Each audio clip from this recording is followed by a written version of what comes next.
Ang Barangay San Mariano ay matatagpuan sa bayan ng Bantay sa Ilocos Sur. Ngayong araw nga ay pupunta kami sa mga falls na matatagpuan sa lugar na ito para makarating sa mga talon at makaligo sa napakalamig na tubig ng mga ito.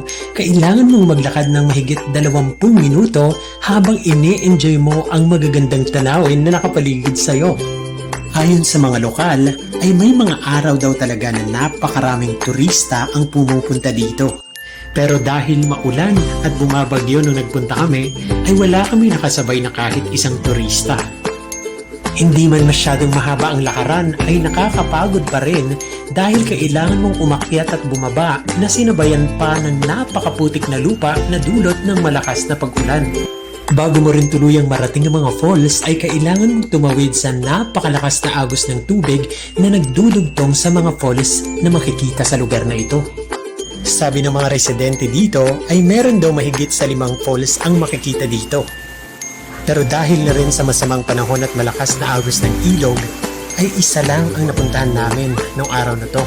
At matapos nga ang panahog na lakaran at pagtawid sa napakalakas na agos ng ilog, finally welcome to San Mariano Falls. Tunay ngang napakayaman ng ating bansa, hindi lang sa kultura, kundi pati na rin sa mga magagandang lugar at tanawin na nakakublik sa ating kalikasan. Kaya naman sa mga tulad kong manlalakbay, huwag nating abusuhin ito at bigyan natin ng pagkakataon ng mga susunod pang henerasyon na makita ang ganda ng mundo. O paano, hanggang dito na lang muna. Hanggang sa muli nating pagbiyahe, paalam!